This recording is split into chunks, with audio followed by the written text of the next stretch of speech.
দেশের বাড়ি থেকে আরেকজন প্রশ্ন করেছেন, MS মাজহারুল। স্যার, আমি মালয়েশিয়ান প্রবাসী। আমার পায়ে ব্যথা করে অনেক বেশি, বিশেষ করে আমার পায়ের আঙুলে।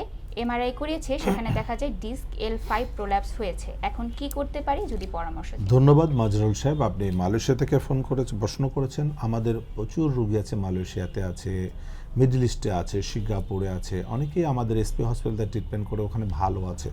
আপনার যেটা সমস্যা PLAD, আপনি জানেন আসলে PLAD এর ট্রিটমেন্ট কিন্তু রেস্টে থাকতেই হবে। অনেকেই আছে PLAD নিয়ে বছরের পর বছর সাফার করছেন, থেরাপি দিচ্ছেন, ভালো হচ্ছে না, মেডিসিন খাচ্ছেন, ভালো হচ্ছে না, অনেকে সার্জারি করেছেন, ভালো হচ্ছে না।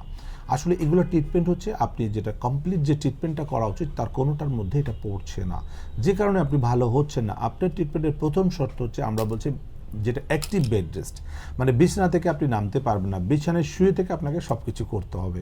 ফিজিওথেরাপি বলেন, মেডিসিন খাওয়া বলেন, গোসল করা, খাওয়া দাওয়া, সব কিছু বিছানায় শুয়ে করতে হবে। এটা 21 থেকে 42 দিন যদি করতে পারেন, ইনশাআল্লাহ 100% ভালো হয়ে যাবেন। যেহেতু আপনি মালয়েশিয়াতে আছেন, আমি বলবো মালয়েশিয়াতে আসলে খুবই ডিফিকাল্টিস, তারপরেও বলবো আপাতত ওখানে কোনো ফিজিওথেরাপি সেন্টারে গিয়ে একটু ফিজিওথেরাপি করে আপাতত ভালো থাকার চেষ্টা করেন। দেশে আসলে আপনি এই ট্রিটমেন্টটা কমপ্লিটলি করে নেবেন, কারণ নাহলে এটা আস্তে আস্তে আপনাকে আরও ক্ষতি করে দিতে পারে। ধন্যবাদ আপনাকে।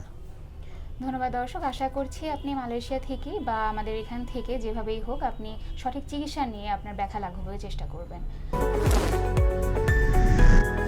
SP হাসপাতাল, আন্তর্জাতিক মানের পূর্ণাঙ্গ ব্যথা নিরাময় হাসপাতাল।